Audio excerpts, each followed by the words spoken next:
and a gun. And the other issue to that is the person who may have been stopped or detained. Young people who are not of our generation becomes, based on what has happened in the past, becomes defiant. So you basically already got two negatives. Yeah.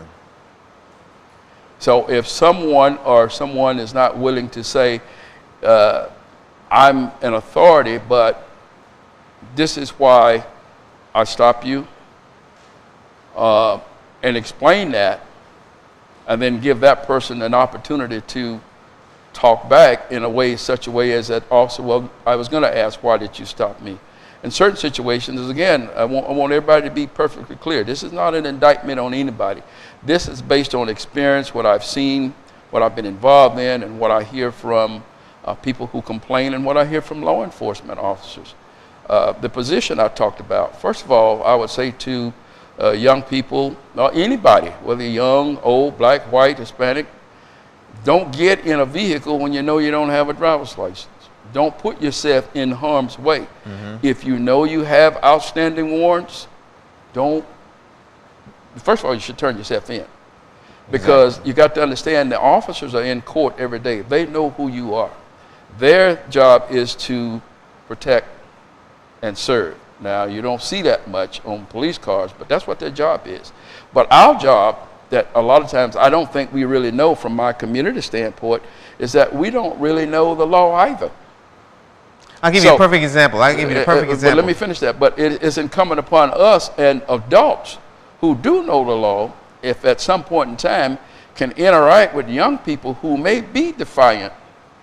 And you're going to give me an example, but I can give you another example, is back in the days, in the bygone days, that our parents, or whether single or whatever, always warned us that be careful out there when you left home.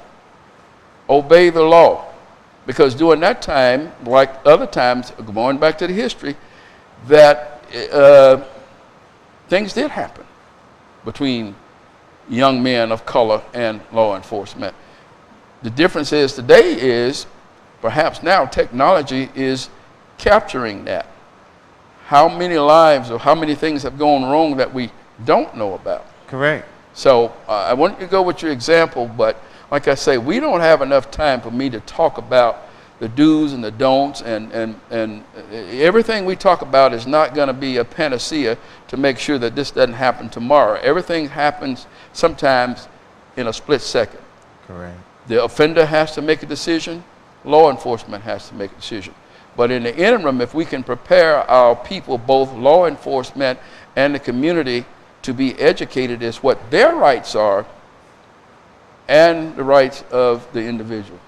A few years ago, I had got pulled over. I was just pulling out of my church, Mount Olive, from my choir rehearsal. Pulled right off of Canal Street on the MLK. Cop was behind me. I was going 30 miles an hour, so I wasn't speeding. Of course, I had a cop behind me. Why would I take off speeding?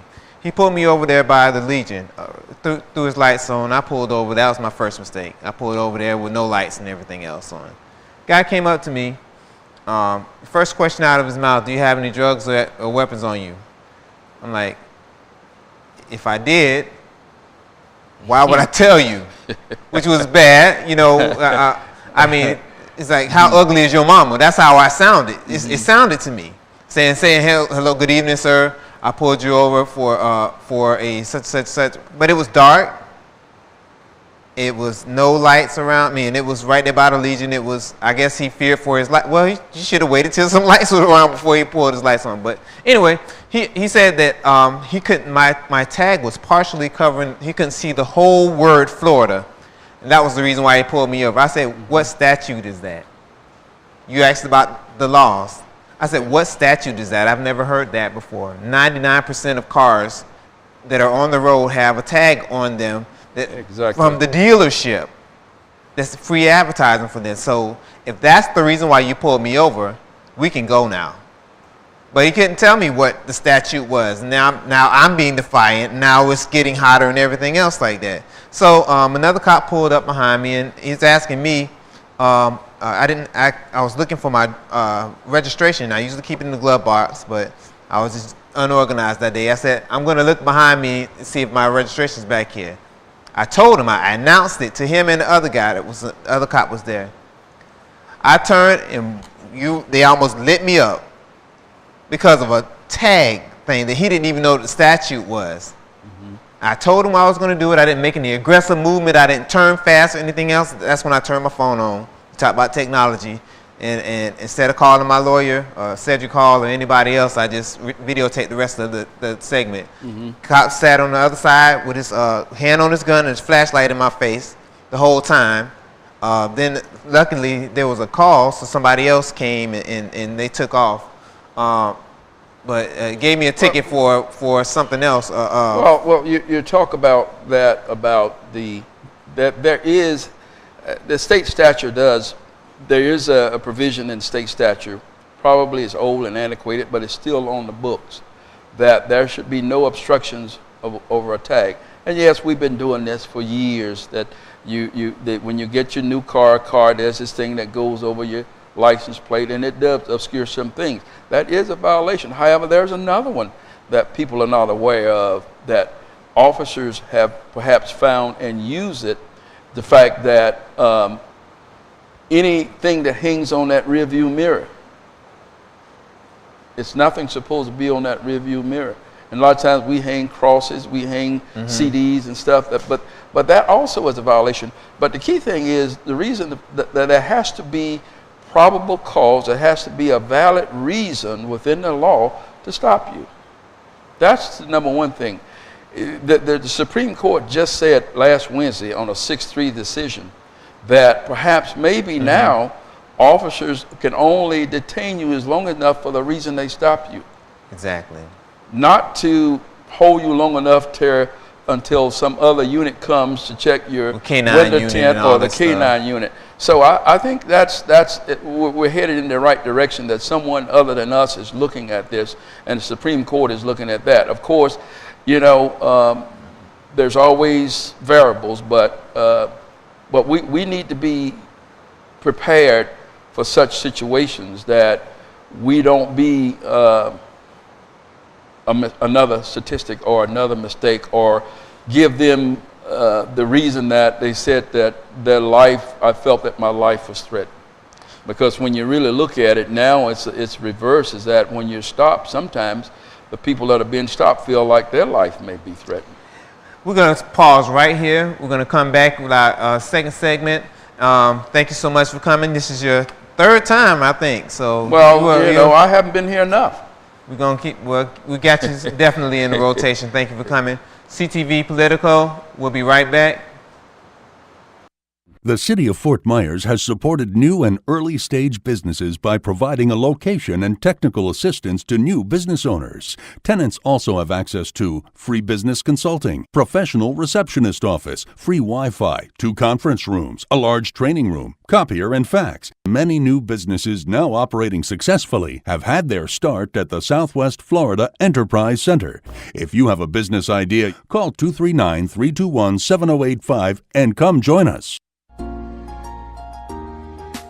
You ever wanted to know what's going on in and around your community? CommunityTV1.com is your answer. Go ahead, log on to www.communitytv1.com and get your info on.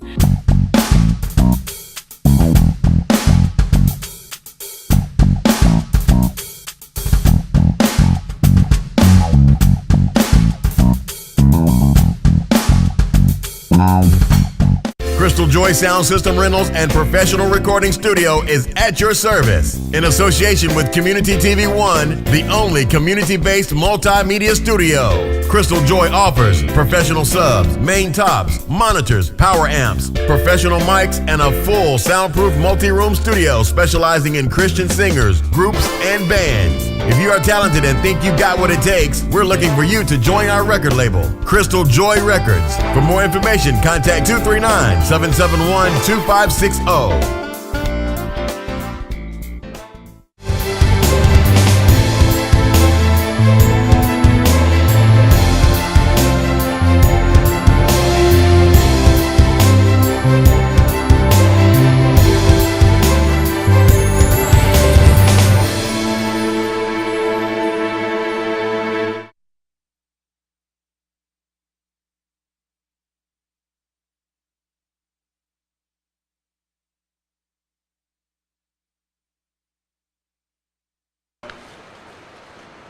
Welcome back to CTV Politico. I'm your host, Earl Sparrow. We have Councilman Streets in the house, and we also have our co-host, Ms. Arvella Claire. How you doing? I'm doing pretty good. All right, we're going to just keep rolling with the questions. We had a situation where they called her, it was a hashtag Mom of the Year for Miss Jones that saw her son throwing rocks at some police officers in Baltimore. She saw him and she started slapping him around and tried to yank the mask off his face, and this kind of went viral. A lot of people saw it.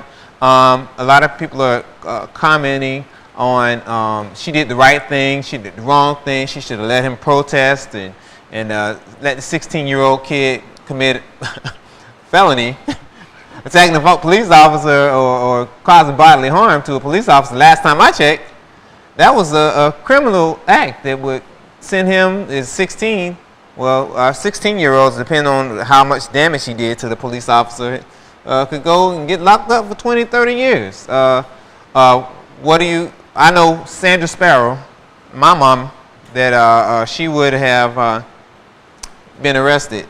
My mom would have been arrested because she would have murdered me right there on the spot. There wouldn't have been no slapping, there wouldn't have been no whatever. She just would have put me in the ground, and she would have put her hands up, she would have laid down or whatever, say, you can do what you need to me, I'm good, I have my peace. So old school, a little old school parenting, or what do you think about that? My thoughts is, if I may weigh in on this, I think she did the right thing, and I'll tell you why I think she did the right thing. She's trying to save her son's life.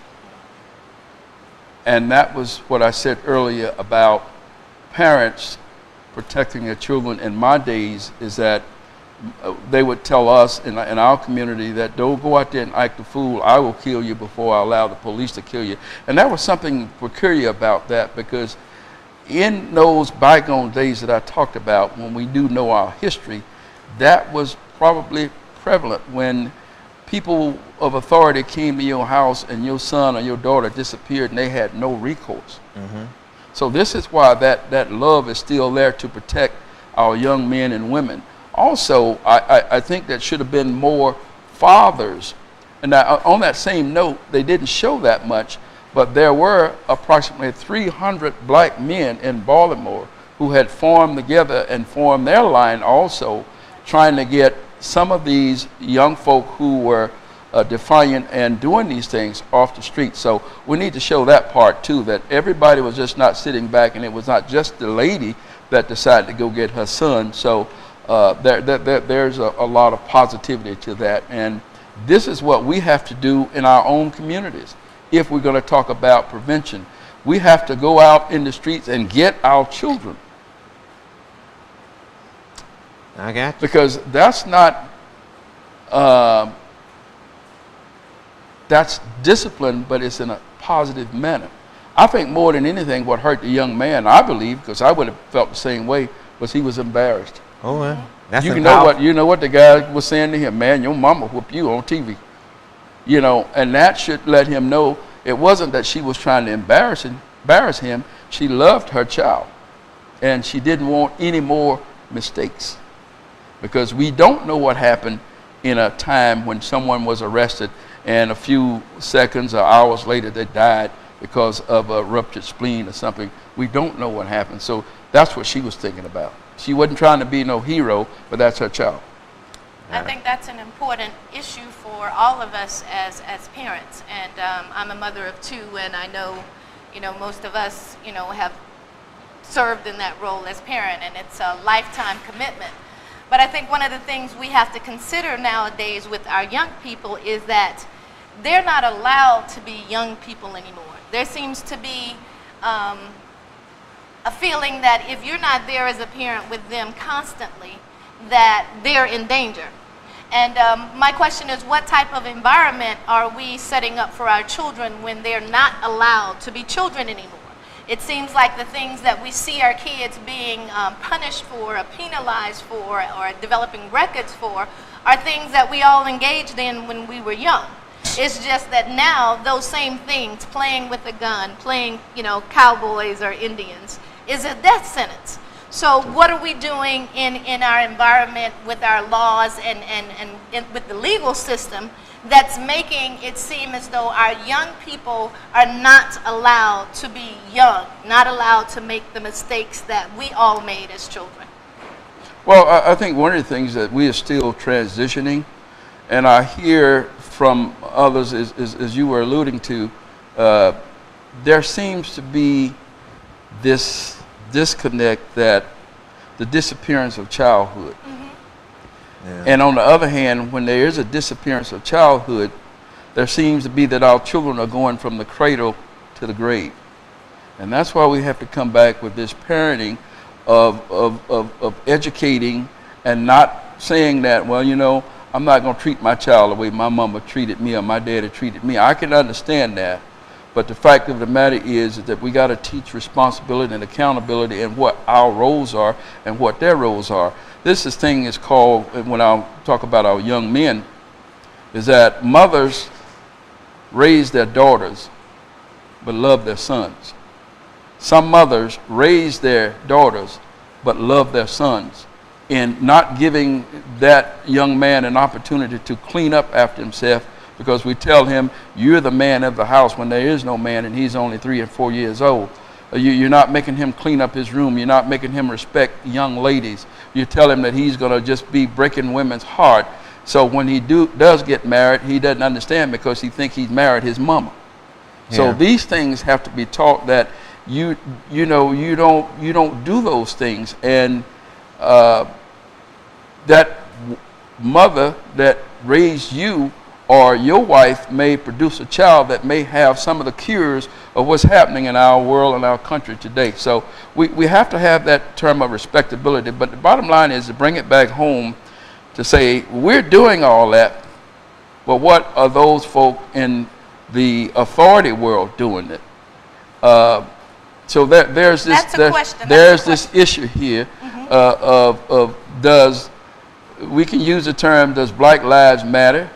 To all of us, I would hope they do, but to some people in other professions or whatever, depending on the circumstances, their lives matter also. I think we're hearing that responsibility at home, and parents' responsibility. But the question becomes, what responsibility does law enforcement have in terms of treating our children with respect and consideration, like children, and viewing them as what they are, children? Well, you have to, and I say this to all of the officers who are on the streets, and I was there, and thank God I was able to leave. But you have to come with a sense of treating any community that you're in the way that you want your community treated. Absolutely. There should be no difference in the words protect and serve. But there is this disconnect. Some communities are protected while other communities are policed. Then there is a difference. Right. But it's incumbent on people like us to hold people accountable. To not say, well, I would say something, but I don't want them bothered. That's when you need to say something. And it's not necessarily just police. It's not necessarily just community, because all of us sometimes can be victims. And we need to stop blaming the victim for being a victim. So let's get down to the solutions. And we need to, in our communities, confront some ugly truth, that we got some issues too. We got to stop fighting each other before we can fight somebody else. We got to we got to see what's going on at the school before we go to the school and raise hell with the teacher. But these are conversations that we have to have on a day-to-day basis. Now, this is not only from us, but men need to talk to men. We need to know what to do when we're stopped by the police. And police need to look at, so a lot of times we culturally, how do I want to say it, institutionalized. Yeah. We are marginalized, and sometimes we're totally disrespected. And then, but instead of dealing with that from another perspective, we become defiant. We're going to pick up right there in a few seconds, because it takes all of us, it takes both sides communicating to work this out. It's not us against them or them against us, but we'll be right back with our next segment of CTV Politico. Always check on our YouTube channel And Director, our website is going to be flashing on the screen very soon. So we'll be right back with CTV Politico. See you in a few moments. Crystal Joy Sound System Rentals and Professional Recording Studio is at your service. In association with Community TV One, the only community-based multimedia studio. Crystal Joy offers professional subs, main tops, monitors, power amps, professional mics, and a full soundproof multi-room studio specializing in Christian singers, groups, and bands. If you are talented and think you've got what it takes, we're looking for you to join our record label, Crystal Joy Records. For more information, contact 239-771-2560. The City of Fort Myers has supported new and early-stage businesses by providing a location and technical assistance to new business owners. Tenants also have access to free business consulting, professional receptionist office, free Wi-Fi, 2 conference rooms, a large training room, copier and fax. Many new businesses now operating successfully have had their start at the Southwest Florida Enterprise Center. If you have a business idea, call 239-321-7085 and come join us. You ever wanted to know what's going on in and around your community? CommunityTV1.com is your answer. Go ahead, log on to www.communitytv1.com and get your info on.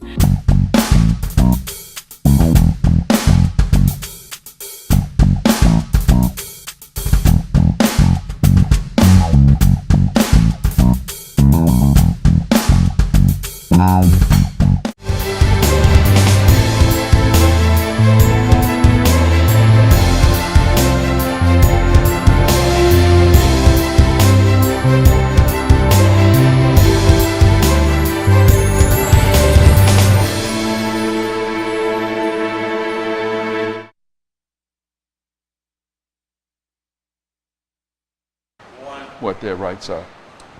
All right. This is, we talked through the entire segment. I told him, you got to save some of that stuff for the screen, man. That's I didn't even have time to take a break, but that's okay.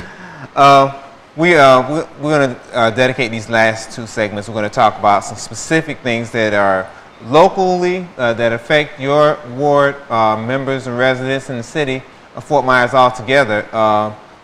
First question that pops into my mind when we're talking about law enforcement, that you are one of the only councilmen that voted against the $136,000 job thing with Chief Baker.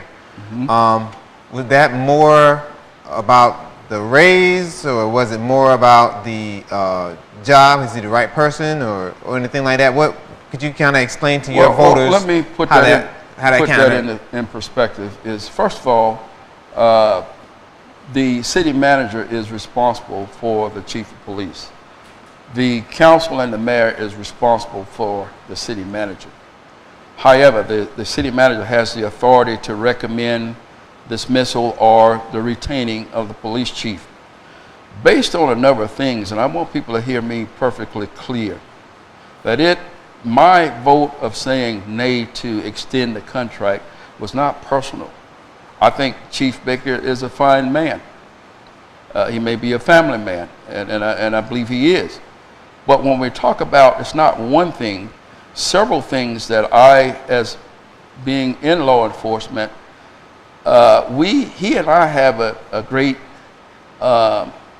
disagreement in regards to the disbursement of law enforcement in our communities. It's not a black thing, it's not a white thing, it's protecting and serving the communities that are assigned to the city of Fort Myers. So it wasn't a personal thing. I just believe that some things that are taking place now that will eventually perhaps maybe come out to clear him or prove that we are doing things, but we have to make some changes in our system. That my concern was, I believe that, first of all, you got some great men and women of the Fort Myers Police Department who are dedicated to doing their job. Well, tell us some of the specific problems you see that you want to see change. However, I think, and I said this before and I put it in writing, I saw something over a period of years of somewhat of a leadership deficit. I think that the officers some of them are very well trained, some of them are very knowledgeable. And I think they know what needs to be done. But I keep saying that some have positions, but no authority. Okay. They have positions. That's like in anything. Sometimes if you allow me to have a position, at least give me the courtesy of having the authority to do what's right for the city. And then if I'm not doing that, then you have a right to say, well, I don't think it should be that way. But when we're not doing that, as I see, and the other hand, I think that, we've had over the years a number of homicides, some that are unsolved. And I think that the reason why we can't solve some of them is because I don't think the officers that we have today, not all of them, don't know the history of communities or the people. Yeah, there's always diversity training, but it's training, and people will go to training and they will get competence in that training and sign off on it. But personally, are they going to do what they need to do? Now, what statement do you think that you were making, or did you want to make by voting against this package? Well, it wasn't, again, I wasn't voting against, I was voting for perhaps maybe change. And hopefully when I sit down with the city manager or the police chief, that at least they would listen to some of my concerns based on experience. Sometimes experience is everything. There is a difference in our style. And this thing that we call community policing, you will know it if it's there. If it's not there, you'll know it. But if it's really done right, you would know it. And the chief made a statement one time, and I his thing was not in the business of hugging criminals, and I understand that. I really do. But my style of law enforcement, along with some others who have taught me, was to engage, involve. Don't drive by a problem, engage in that problem and see what really is happening. Because if a person has the authority to wreak havoc in that community, that same person has the authority to turn that around. What is it, young man, why are you doing this? What is it that this city, what is it at home is not getting you the needs to have you turn that mind that you have into something positive? I know that's a question we've asked before on this show, and we never seem to get an answer. I'm wondering, how is it that we can rank, one of the leading cities in the world in terms of our murder rate, but that never seems to come up when we're asking for questions from the police chief himself on what we can do to change these statistics and what we can do to solve some of these past murders. Those questions never seem to be answered. Well, I can't, and I won't speak on the behalf of the chief, because he'll have to answer that. I can only answer what I believe that some things we should do. First of all, I believe it starts with the community of self. It starts with the protect and serve dedication of law enforcement, men or women. And I also think it starts with the training, the recruiting. Who are you recruiting? Are we requiring officers to be from inside the city? Are we, you have to look at all of these things, that we're hiring people who qualify from other areas who have no idea of what Fort Myers is all about. Fort Myers is very unique. I still haven't gotten to the thing about, and neither one of you know anything about this, that Thomas Alva Edison used to be in the newspaper, there's only one Fort Myers, and 90 million people will find it out. Now, I don't know whether that was negative or positive, but I'm going to try to look at it as something positive we can work on. But back to your question, is that sometimes, even when I give answers, it may not be what people were looking for, but at least I'm going to try to give you the truth. Okay. And the truth of it is, again, it's not them, it's not they, it's us, and we have to sit down to the table. And I think what happens is, too many times we are going along to get along and not taking care of the situations at hand. It's incumbent for men, whether you're white, black, or whatever, to stand up and protect our communities. We are the first line of defense at home. So when you see behavior going the wrong way, you need to put it back in check. So I don't know the mindset of certain law enforcement officers because I never try to get into their mind. But you have to try things that work. First of all, you can't be apart from the community. You have to be a part of the community, even if you don't live there. Efforts been made to make that start to happen? Yes, that has. There is some changes that are taking place, not based on being forced, but based on the fact that officers are realizing that, you know what, our lives matter too.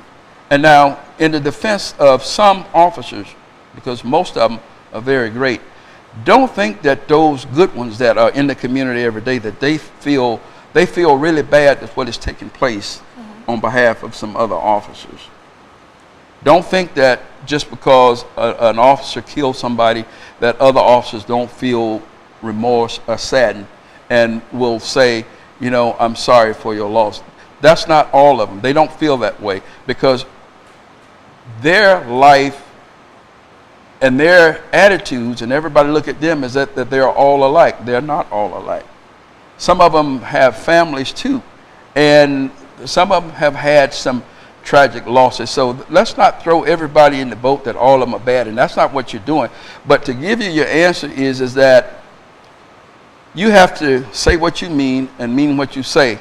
But law enforcement is just like anything else. It's just like being a council. The only difference now, and me being in law enforcement on the council, I don't have a take-home squad car. But I'm in the public's eye 24/7. I don't have a part-time job because it's personal with me, because I have to protect and help protect our community, whether you black, white, or whatever. It's no more of our communities of being totally black anymore. We have a diverse situation. So there can't be two sets of laws. There can't be one for this community and another one for that community. No, but we Equal know that their protection under the law. job is to protect and serve. Exactly. And like you said before, the breakdown seems to be with the relationship with the police officers and the community.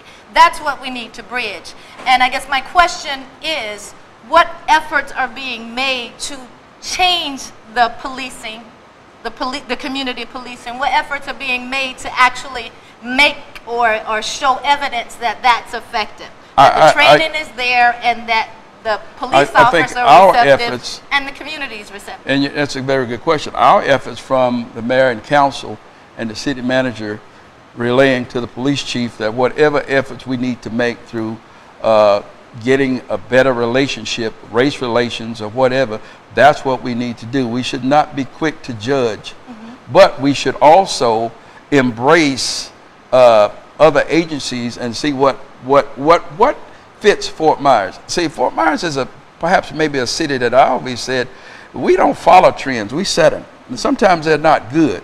But I think the matter is that you have to have a diverse set of people that are committed and involved and engaged, and our community folk have to know who their officers are, and the officers need to know the players in the community and frequent them. You know, and I'll say this right quick. I remember talking to an officer, he said he had a bored day. I said, what do you mean you had a bored day? He said, well, I didn't do anything. I didn't get no calls. I said, well, did you go to the bus stop? No. I said, well, did you check with the business on the corner down the streets in your zone? No. I said, did you talk to the man and the lady working on it? He said, no. I said, well, that's why you were bored. And that's why you have to engage. That's why we have the results that we have. You have to engage with people, whether good, bad, or indifferent. So I'm not saying my brand is going to be the cure-all, but it worked, and we can take the old ideas and put them with the new ideas, because the key is education, and everybody needs to be educated. And you feel as though you're allowed to serve that role as an educator to what's going on with Well, I'll put it like this, and this is not arrogance. The way I see it, my business, the way people take it, their business, but I hope it creates a dialogue that we can come together to agree on something. Okay. Well, thank you, Councilman. We got some more questions for you. We're going to be right back with our final segment. Thank you for watching CTV Politico. We'll see you in a few moments. You ever wanted to know what's going on in and around your community? CommunityTV1.com is your answer. Go ahead, log on to www.communitytv1.com and get your info on.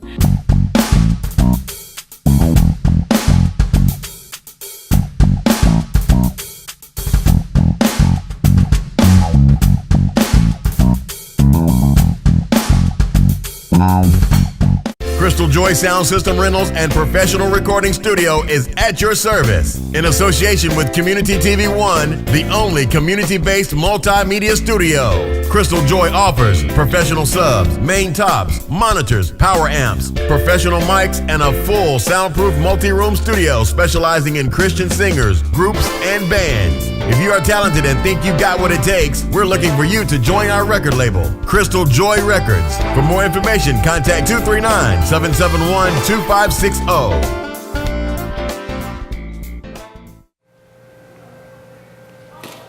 Hello, I am Attorney Joe North, and I want to once again congratulate the Delta Sigma Theta sorority on all of the great work that it is doing in the communities across this nation.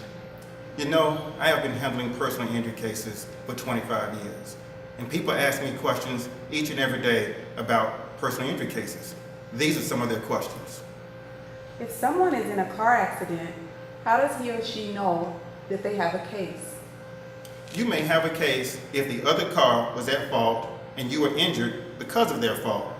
But even if you are partially at fault, if the other car is also partially at fault, then you may still have a case. But the best thing to do, just give me a call. Let's talk about it. What types of compensation may be available in a personal injury case? In a personal injury case, whether we're talking about a slip and fall case or a car accident case, you may be entitled to payments for lost wages, medical bills, and pain and suffering. And we can get that either by settlement or taking your case to trial. Where's your office located? My main office is located in Fort Myers, a city in which I am proud to say I was born and raised. I also have an office in Fort Lauderdale, but my motto is, briefcase will travel. I handle cases throughout the entire state. I go wherever I am needed. One more question. How much do you charge to handle a personal injury case? More good news. My clients do not pay me any attorney's fees or costs unless we win. So give me a call. Call Attorney Joe North.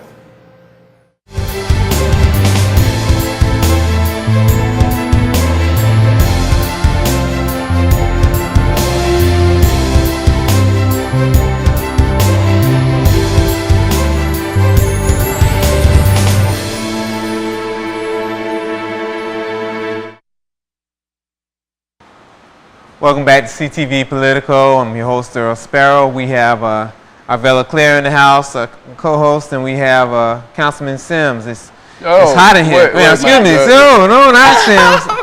Lord Jesus, he's been on the show a few times too. Councilman Streets. The S got me. Streets.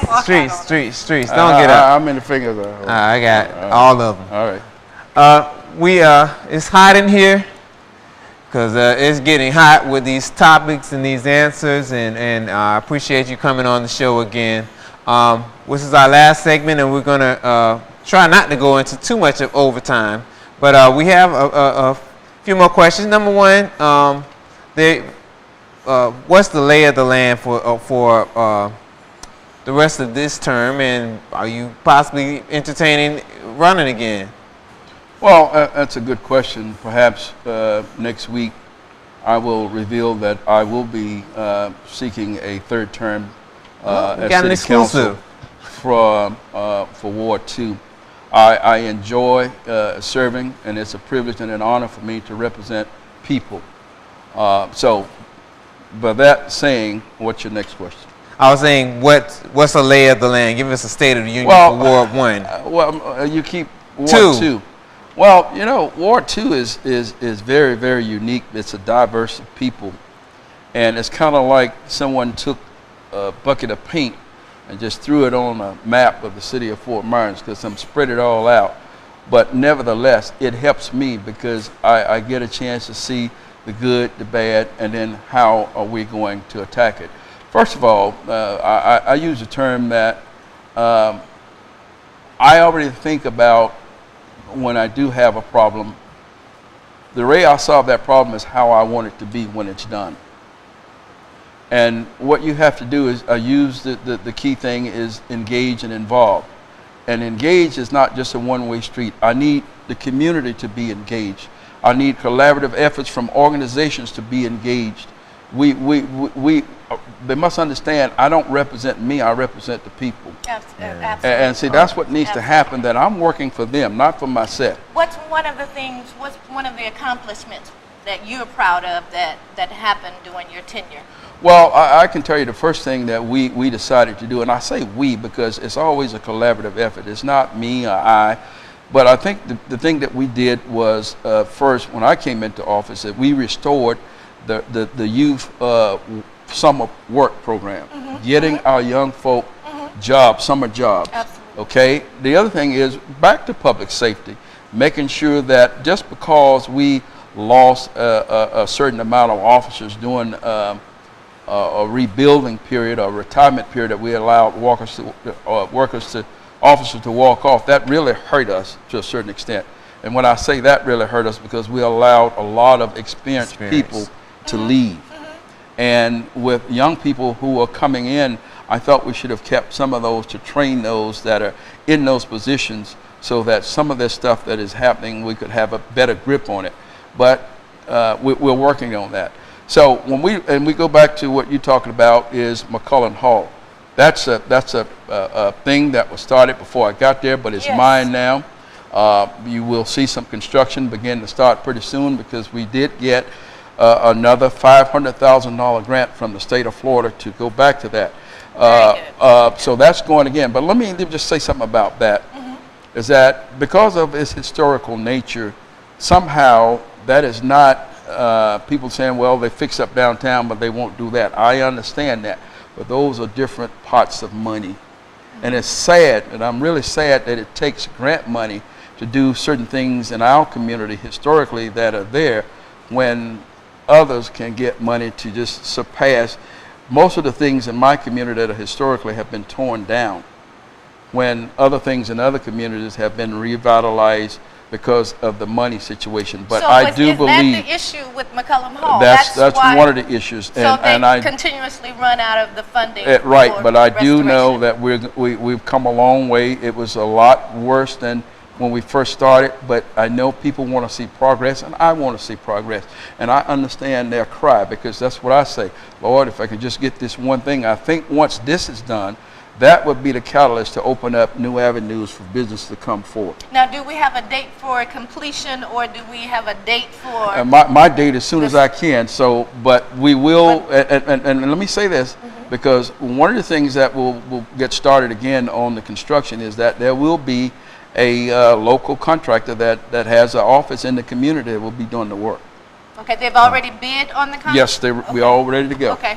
And we have gotten a check from the state of Florida for $500,000, and we're still working on getting the other funds to complete that building. So I think that's going to be one of the, hope is my biggest accomplishment that I took from somebody else. I won't blame anybody else. It's my responsibility to get it done. Okay. So we do have the funding available for completion of this project? No, not completion, but it would almost get us there.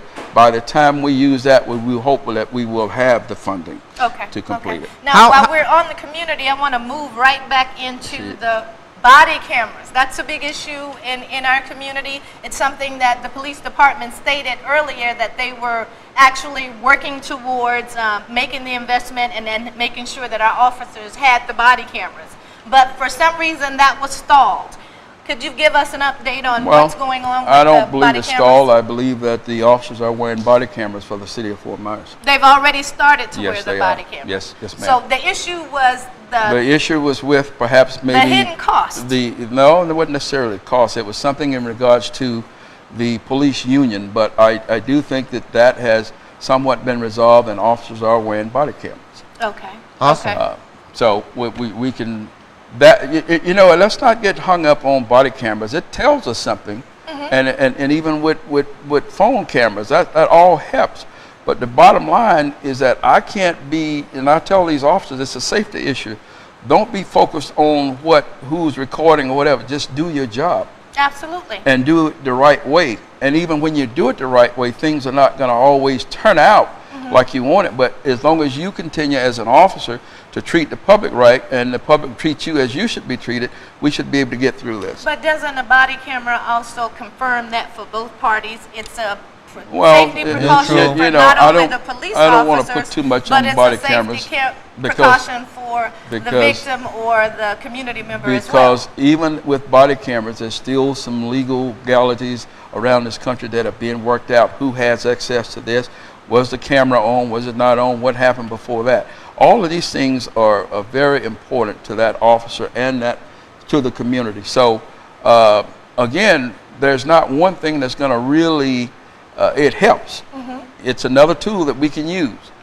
But I think the education of both the officer and the individual and communities and collaborative groups to tell me when I'm not doing my job, to tell me that and make sure that I get it done. That's where it comes from. So don't just, you know, we have to be vigilant too to make sure that we are getting what we're paying for in the area of taxation and make sure that we do get representation. The question is, there was a stigma that goes along with having body cameras that I think 86%, I read somewhere, 86% of officer complaints went down because of the cameras. And I don't think, if I know I'm on TV, I know we're taping on the show, I'm not going to dig boogers in my nose, I'm not going to eat the boogers, I'm not going to be disgusting, I'm going to act a little differently because the cameras are rolling. And anybody 5 years from now, 20 years from now can watch this and say, hey, I saw, especially in this generation, in this internet generation, somebody could have done something in 1963. Got an ugly picture of them or their yearbook with them sticking the tongue out or something like that. Now they're running for president. Hillary Clinton, I know they're going through all these files on Hillary now and everybody to find some dirt.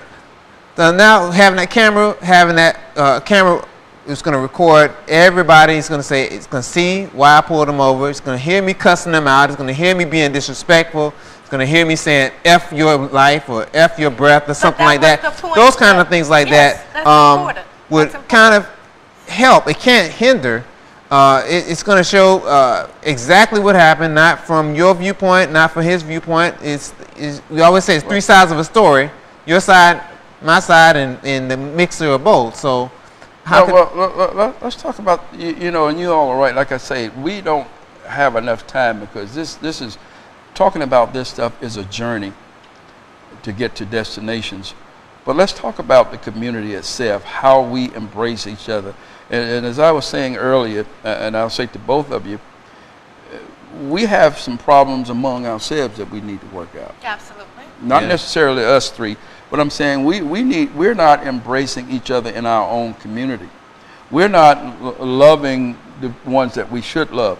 Now, we have all of these great pastors in our community and all these great churches, but in reality, sometimes it's a disconnect. It's almost like not just, and I'm not just getting on pastors and churches, well, I'm talking about leaders of the NAACP, FCOC, and whatever organization that's supposed to be helping. At some point in time, we need to come together as one and get things accomplished and not be independent contractors. And not think that this is my thing or their thing, but the bottom line is to protect and serve, to save lives, to get our kids educated, to provide jobs and opportunity for our young people, and somewhat be open to those who are getting out of prison to be able to get a job. I was in support of Representative Matt Caldwell, who is trying to introduce something that once a person serves their time for that, whatever they did, that should clear the slate. Because it does create problems.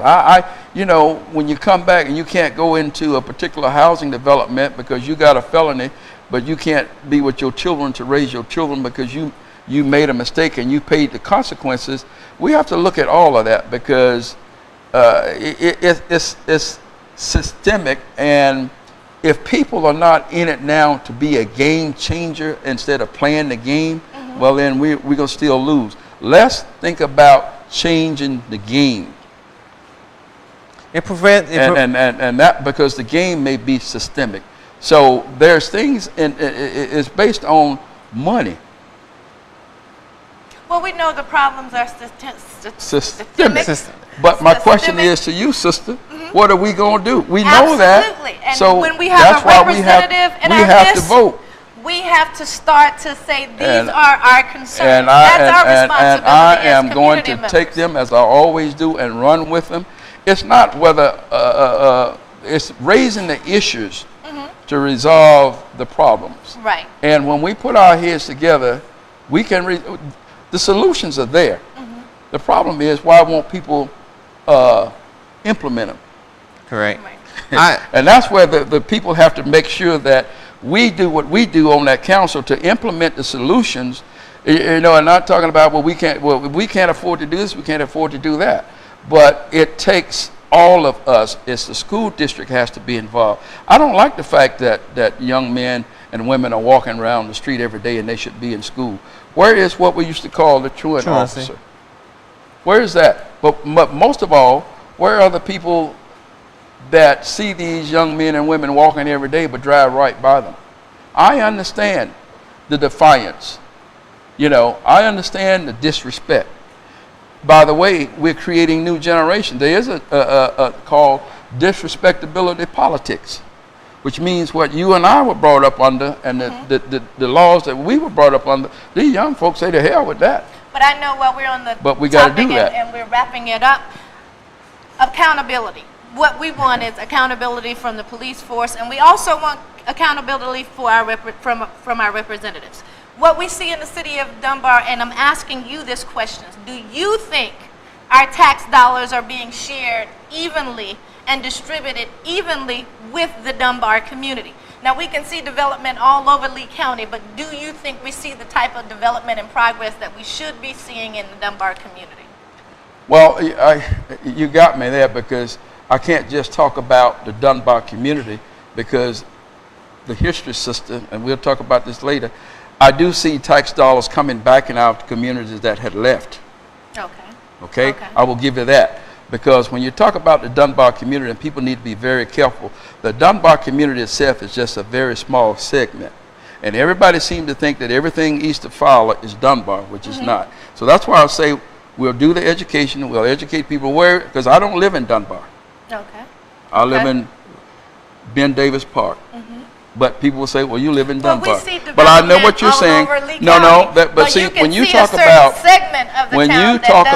Ward 2, when you talk about Ward 2 that takes in part of what I'm talking about, there is new development coming in. Now, again, we got to stop segregating ourselves too.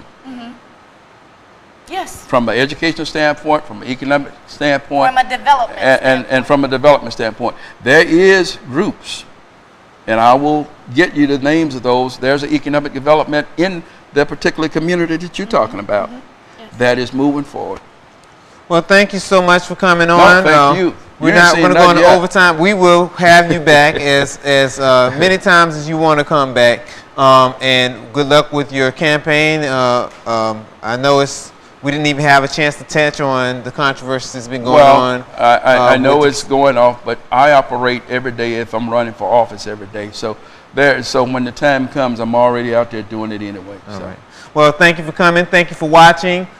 This was another great show with CTV Politico. Please watch us on the YouTube channel and our TV, our link, communitytv1.com. Thank you for coming. Thank you. Thank you for watching. See you next week. Go vote.